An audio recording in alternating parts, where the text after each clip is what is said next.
Eu cumprimento a todos na gloriosa paz do Senhor Jesus.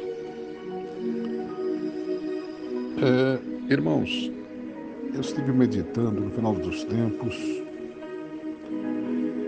a vinda de Cristo está tão próxima e nós não conseguimos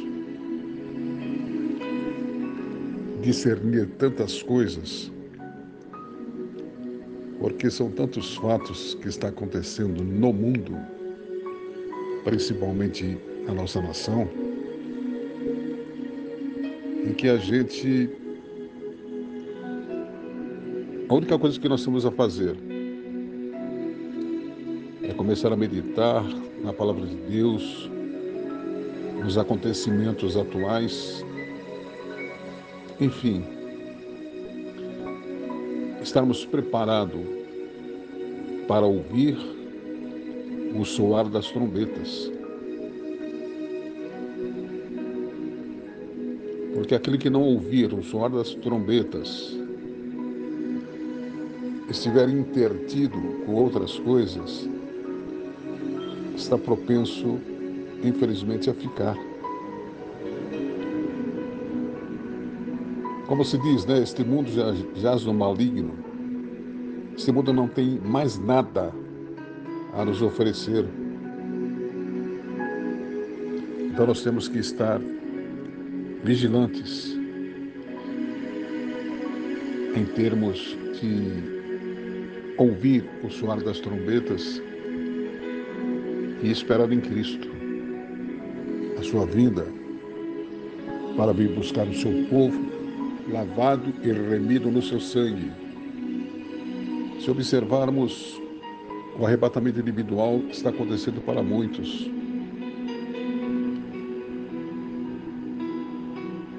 E o maior presente daquele que é fiel, o cristão que espera em Cristo, é ver e vir o dia do arrebatamento coletivo. Eu estive vendo, orando, pesquisando. Tem 3 passagens da palavra de Deus. O primeiro se encontra no livro do Apocalipse 22, versos 19, que nos fala: e se alguém tirar qualquer palavra do livro desta profecia, Deus tirará a sua parte da árvore da vida e da cidade santa que estão escritos neste livro. Na realidade, isto é uma advertência sobre a possibilidade de perdermos a nossa parte na árvore da vida e na cidade santa. Evitemos uma atitude descuidada para com a palavra de Deus ou qualquer parte dela em outra atitude, a evitar a de optarmos por crer somente em determinadas partes da palavra de Deus, ou aumentarmos, ou diminuir, ou rejeitarmos partes de que não gostamos, e muitas das vezes pregarmos aquilo que não achamos ou imaginamos como se fosse a palavra de Deus. Deixar de cumprir a palavra de Deus é uma questão de vida ou morte.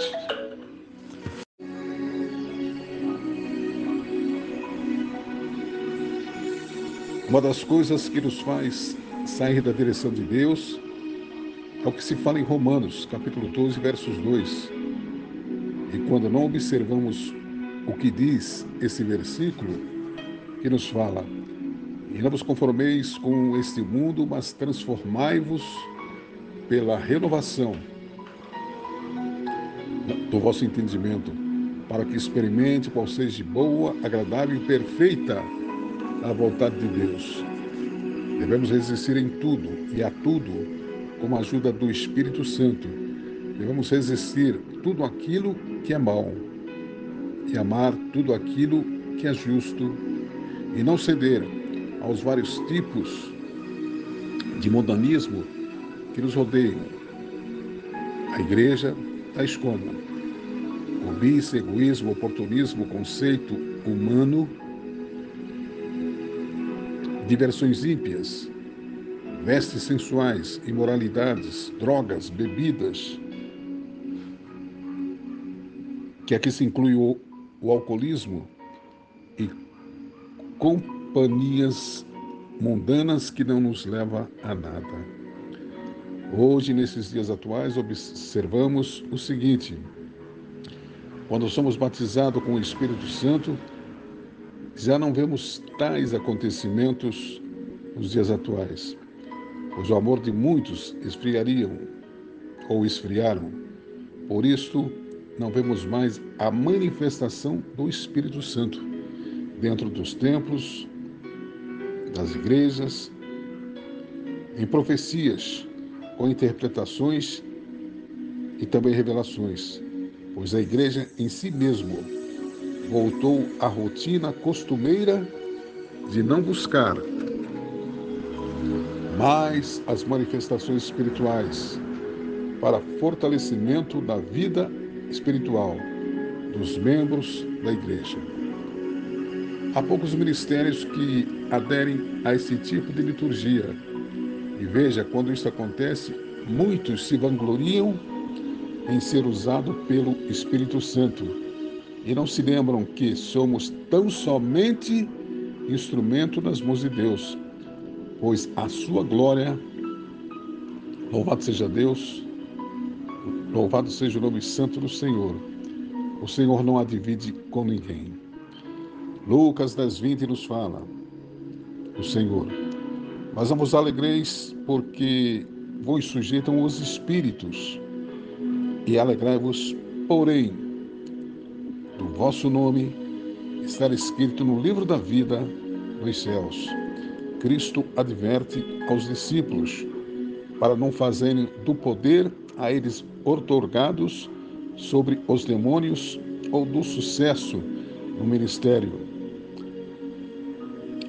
uma fundamental de sua alegria. Ou seja, você não deve se alegrar com tudo aquilo que o Espírito Santo opera na sua vida. Louvado seja Deus.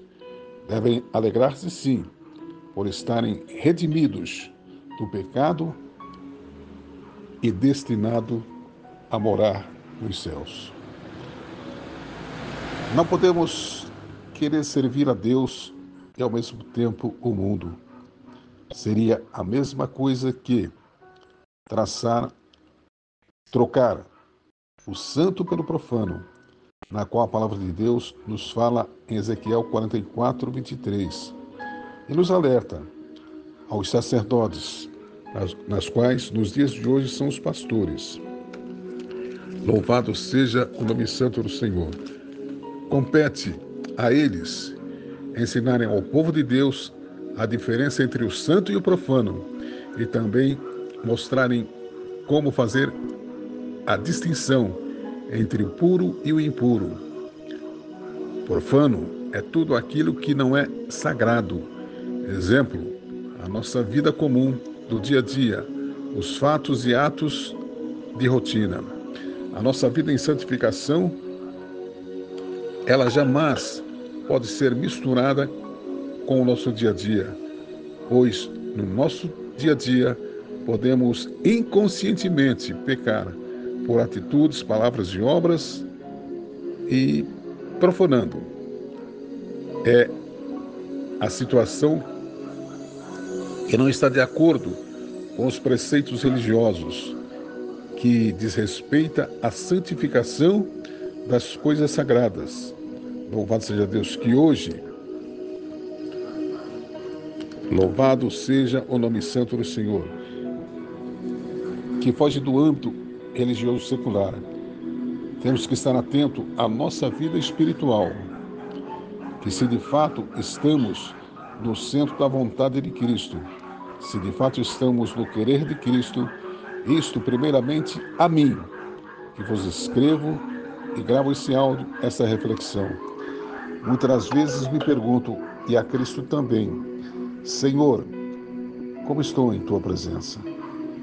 Pois os critérios de justiça e de juízo de Deus, ninguém conhece a não ser naquele grande dia, no dia do juízo final, louvado seja Deus, na qual Cristo estará julgando a tudo e a todos. Devemos nos examinarmos a nós mesmos.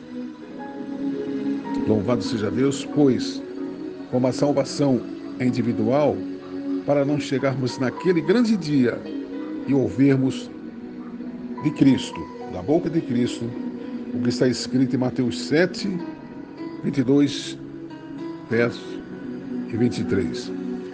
Muitos me dirão naquele grande dia: Senhor, Senhor, não profetizamos nós em teu nome não expulsamos demônios, em teu nome não fizemos muitas maravilhas? E então lhes direi abertamente: nunca vos conheci. Apartai-vos de mim, vós que praticais a iniquidade, e que Deus use de misericórdia para conosco no seu juízo. Deus vos abençoe em Cristo Jesus.